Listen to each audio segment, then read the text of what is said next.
Hello my friends, you're listening to Ebird Online and I'm back with another review. Whew, we're finally getting there. I'm finally here to review this week's tell-all. We're going to be picking up where we left off with Angela and Michael. And you guys know that on the last review I said I'd hoped I'd never ever see Angela again. But unfortunately at the beginning of the tell-all, here we are again. And former school bully Angela, come on guys, you know she did, has not finished with Michael yet. Just before we begin, please don't forget to press the like button if you enjoy the video, also subscribe to my channel and don't miss any of my content. And so without further ado, I present to you The Couples Tell-All Part 2, 90 Day Fiance Happily Ever After Season 6. Oh guys, I've given up on Angela. For most of this season, I've been ignoring her segments, not just because she's a toxic reprobate, but mainly because nobody else ever holds her feet to the fire for her vile and atrocious behaviour. My heart really does sink every time I see Angela on my screen, and so I'm not going to go over line by line every insult that Angela vomited during this tell-all. What I really want to do is talk about her toxicity, but more importantly, the rest of the cast and TLC's complicity with her disgusting behaviour. And I also want to give a message to Michael. I know you're desperate to get to the US, but honestly, it's better to have loved and lost than to spend the rest of your life with someone as awful as Angela. And so for those people who like Angela, let's call them knobs. For any of the knobs in the room, you may want to switch off right now. And so at the end of the last part of the tell-all, midway through screaming and shouting at Michael and Michael's auntie Lydia, Angela pulled her dress down, exposed her brand new box fresh bare boobs, and shouted, "Lydia, suck on these puppies," and then she stormed out. So after Angela stormed off set, she went outside and had a cigarette. No doubt Michael drove her to it, because we all know that she's blaming her 40-year-old smoking habit on the stress of being in a relationship with Michael. And she moaned and complained to Skylar, who as per usual placates her mum and never ever pulls her up on her bad behaviour. And Skylar said to production, "I think she's just really stressed out because Lydia's been in her relationship for 3 years and it's all been too much for her." And so starts the first of our Angela excuses. "Skylar, I realise it's your mum and I realise that you must back your family up, but why are you giving her excuses? You can hear just the same as we all can that the reason for Lydia's ire is because Angela doesn't seem now to want to go ahead with this whole baby plan. You know very well that Angela agreed to this plan because it was your egg that she bloody wanted. So I'm desperately trying to work out how it is that you think your mum's level of anger is reasonable. And it's not just what she says, it's the way she says it. Instead of just saying, 'Shut up Lydia, it's nothing to do with you, this is my marriage,' Angela will change that to something like, 'You effing B, who do you think you are, talking to me about what I do? Go screw yourself.' Guys, it's just not normal. It isn't. But meanwhile, back in the studio, it's no better. In fact, it's far worse. Sean asks nobody in particular, "I'd like to get your take on what's just happened." Certainly, Sean, the e-build will give you her take on what's just happened. Angela has promised her husband, Michael, that she will attempt to start a family with him with the use of a donor egg. We now realise that this promise was never ever real, and that she had no intention on making good on this promise. And both Michael and his auntie Lydia are unhappy because they both know that more than anything, Michael wants to start a family. It's a very normal human desire, Angela. You've done it, many other people have done it, and you knew that's what Michael wanted, and Michael got married to you on the basis that you would attempt to have a child, and you've now just reneged on the deal without so much as a by your leave. In addition to this, Michael has just discovered that the sexy Ghanaian doctor that you've been going on and on about has just given you a lift home after a party out in LA. And you failed to mention this. That's my take, Sean. But let's see what the rest of the sheep have got to say. First up was Yara. She smiled and laughed and said, "Oh, she's too much. She's extra." Guys, it's as if it's some sort of joke. How is that funny? If Jovi spoke to you like that, would you be smiling? Would you expect anybody else to smile? No, you wouldn't, Yara. And apologiser number 2 was none other than Kalani. And Kalani's ever so right on when she wants to be. She said no woman wants another woman telling her what to do with her body. Kalani, she is not telling her what to do with her body. She is reminding her that she needs to make good on a promise she previously made. And then Kalani said, "It's just Angela. She has a big personality."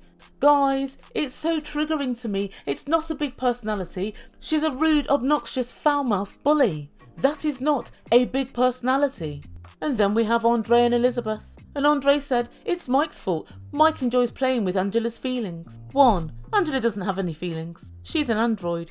And 2, most of the time Mike is mute. Whenever he tries to get a couple of words out, Angela jumps on him. He can't speak. And Elizabeth said, you want your husband to stand up for you. And Mike isn't standing up for her against her aunt. Well, Mike doesn't need to because, as we all know, that's Mike's aunt. He's not bloody Asuelu. He's hardly going to tell his aunt to shut up and start shouting at her. His aunt's speaking quietly and normally, trying to discuss the situation with Angela, and Angela's popping off. She's screaming and shouting and swearing at Mike's family member. But I guess Elizabeth's had a lot of experience in excusing very bad behaviour. She is of course married to Andrei. And whilst Elizabeth was saying this, Michael said, Elizabeth, can I jump in for a minute? Kudos to Michael, because that's how you do a butt-in. And Michael said, whenever my aunt is speaking, Angela shouts her down. What I would like is for Angela to let her speak, and then Angie can come in and say whatever she wants. You know, Libby, kind of how a conversation works. I know belonging to that family of yours, you probably have no clue how an actual normal conversation should roll. But that's usually how the normal people do it. And then Libby said, well, maybe you should just tell your aunt that you're not going to have kids, and so she can stop talking about it, and that's the end of it. Now, I'm not 100% sure, but as far as I know, this is the first that Michael's heard of it. Just a couple of episodes ago, Michael was saving his sperm. In a toe-curling, excruciatingly awful bit of VT, Angela was helping collect that sperm via Skype. And I hope nobody from Skype had the misfortune to get in on the call. If they did, they'll be needing long-term psychological counselling. So Elizabeth, you need to be cognizant of the fact that there are 2 people in this relationship. One wants a child and it newly transpires one does not. That needs to be discussed calmly and rationally, not with see you next Tuesdays and F-bombs. And then Angela and Skylar go back into the studio. And as she walks in, Angela says, I apologise for being vulgar, but I don't apologise for what I said. You called her an effing bee, amongst other things. That you don't apologise for? Interesting, very interesting. And again, the rest of the cast are smiling and gurning like idiots. And Sean said to Angela, what's happening with the baby? And Angela said, as of today, there's going to be no baby. Michael, if you want a baby, go off and find someone else to have it with. Ladies and gentlemen, I think you'll all agree that's a lovely way to drop it to your husband that you don't want to start a family with him. But Angela's not done yet. She told Michael, I don't even want a divorce because we had a Nigerian wedding. It's not even legit here. What? So you're actually not married? Then how are you applying for his visa? What paperwork are you using if you're not married? Who knows, maybe Angela's applied for the K5 visa. And then she said, F you son of a bitch. And she gave him a double middle-fingered salute. And she stood up and walked out. Skylar, we're out of here. And off she stropped yet again. Sean light-heartedly pointed out that it's the first time somebody stormed off the set twice. And at that point they go to break. Angela accepts a call from Michael and she tells him, look at this face, we're done, I don't want anything more to do with you. I'm going out and I'm going to get lots and lots of attention. Oh really, Angela? I doubt it. Angela thinks that she's going to pull somebody fit, but she really does look like an outtake from an assisted living facility brochure. But that's not the worst of it. If any of her potential suitors see her antics on any of the episodes of 90 Day Fiance, the relationship will be finished there and then. And guys, I actually think that Angela is such a bully that everyone's low-key scared of her. Kind of like they were Nene Leakes or Erica Jane on Real Housewives of Beverly Hills. There are some people in life that just with the use of their words scare the bejesus out of everybody else. And Angela seems to have this talent. And next up, it's Elizabeth and Andrei. Now guys, I could talk about this storyline as if it were in any way real, but it's going to be much more fun to pick apart the crappy storylines and the crappy acting. This family can't even keep their story straight, but guys, by far the worst out of all of these is Charlie. I genuinely think Stephen Hawking's computer has more acting chops than Charlie does. And so they start out by Sean asking Elizabeth, how's everything going? We could make this real short if you want, Sean. Shit. But no, she's going to draw it out. And she says she's worried about her husband because he has these terrible temper tantrums. From what I've seen, Elizabeth, there's nothing to worry about. Because every time Andrei gets to throwing them paws, he ends up grappling around on the floor like some sort of low-budget WWE. And then Libby says that she's working from home But Andrei's really unhappy with her because she needs a babysitter because she's working full time, and Andrei seems to think you can just look after the baby and do all your work at the same time. Guys, Andrei said that Charlie's face is punchable. I put it to you, Andrei, that it's you who has a punchable face. And the truth be told, I'd like to do the punching. And this really is a bugbear of mine. People seem to think if you work from home, or if you're just doing work on a computer, that looking after a child or children is an easy combo with a full-time job with responsibilities. And Andrei actually said, all you need to do is read a few emails. Andrei, it's not the fact that she's reading emails, it's acting on the contents of those emails, and doing so in a timely and expedient manner. And incidentally, when you were at home, you were just playing computer games and looking after your daughter. It's very different if you have responsibilities. Guys, I really can't with Andrei's misogyny. He really is something else. And some of you might be thinking, why can't Andrei just type out the emails himself?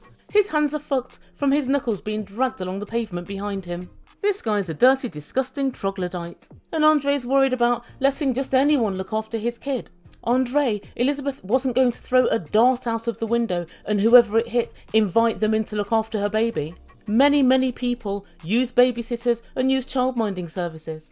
Perhaps you might like to try Andrew. I hear he's got vacancies.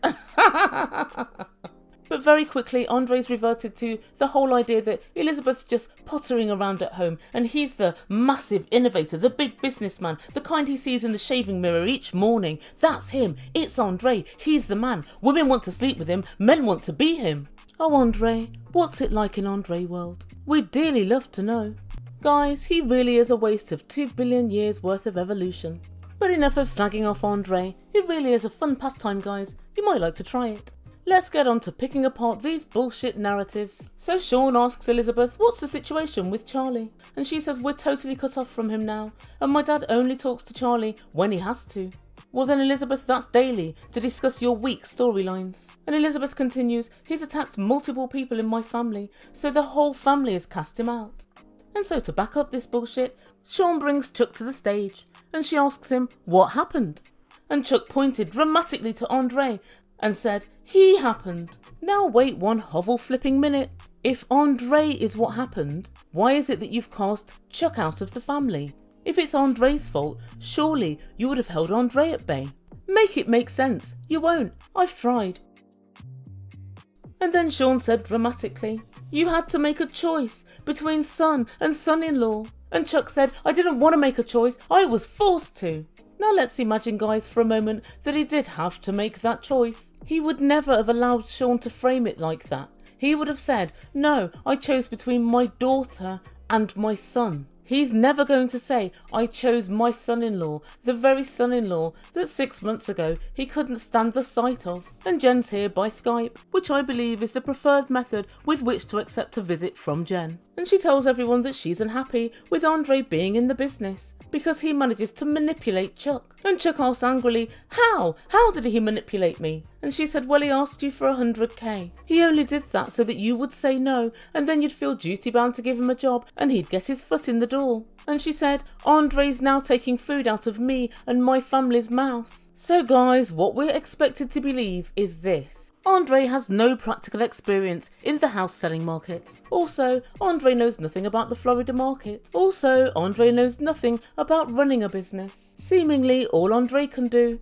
is help with the rip out and the renovation. Now you and I both know that you can hire people to do that. Why would you need to go 50-50 on the profit of a house just because somebody helped renovate it? But even if that was happening, what would preclude Chuck from buying another house and letting Jen and Charlie and whoever else work on that house? Nothing. Hence the holes in this bullshit story. But guys, next comes one of the most ludicrous claims. Jen claims that Andrei wants to set up in business against Chuck, and Chuck looks faux horrified, and he said he can't compete against me as he'd lose. And then he said if he does set up his own business and goes against me, then I would feel betrayed 100%. Now guys, I'm prepared to concede that in lots and lots of businesses, were you to work for somebody and then set up a competing business, you would be taking business from your original company. However, if you're doing house flips in Florida, which is a massive, gigantic state, however could it be deemed as competition?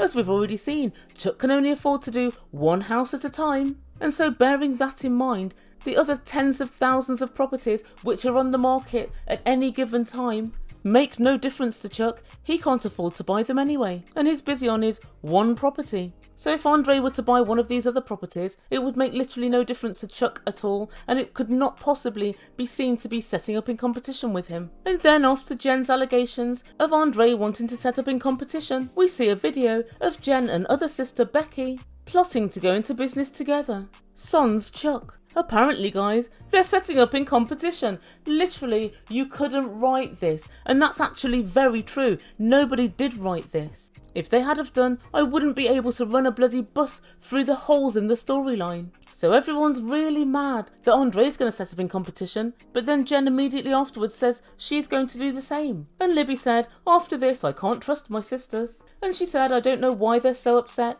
Andrei's making money for the business, so who could get mad about that? He isn't, Libby. He's taking money out of the business, because his contribution is worth no more than maybe $150, $200 a day. And he's getting 50% of profit. That is not putting money into a business.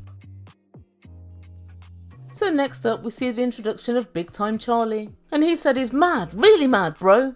And disappointed. Yeah, because those two things really go together. And he said, everybody's Team Andrei. No, they're not, Charlie. I'm not. And then Charlie walks onto set and sits down right next to his dad on the same comfy sofa. Because I guess that's what you always do when you're at loggerheads. And we go back to the day of the infamous barbecue fight. You know, the one where they grappled like two 5-year-olds in the school playground. And guys, the writing was so bad in this episode that they couldn't even be bothered to conjure up a proper reason why they were fighting. So Charlie walked in.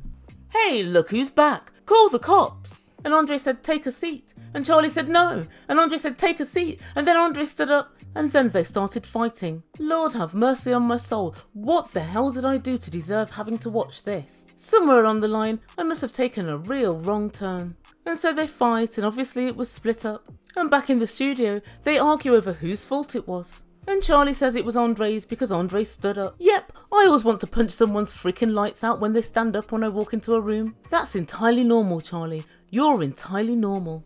And then who could forget Charlie's fake crying at the end of this segment. He rubbed his hands vertically up and down his face in a desperate attempt to make his eyes red. And Libby said, I've never seen my dad like that. It made me so upset. Libby, it's more than likely because you weren't around for his school play when he was a sheep in the nativity and he was 6. That's the last time I've seen acting that bad. You guys, Charlie has an acting age of 6. So they argue back and forth about whose fault this alleged argument was. And Jen says Charlie's toxic and he doesn't get on with any of the family. And that he came in with a chip on his shoulder. And then Andrei let slip that Charlie's an alcoholic. Thank God for that. I thought he was a crackhead. And to everything that anybody said, Charlie went, nah bro, yeah bro, whatever bro. And Jen had to remind him that she wasn't his bro. And Charlie said he's not bothered about not being in the business, he has his own business. Charlie, if I were you, I'd keep quiet about that. Law enforcement are always watching. And then at the end of the segment, Sean said, can you both just apologise to each other? Oh Sean, what do you think? And then they go to break. And when they're in the green room, Andrei said Charlie has a punchable face. And that he also wants to cut both sisters out of the business as well. And that's where we leave things for this part of the review.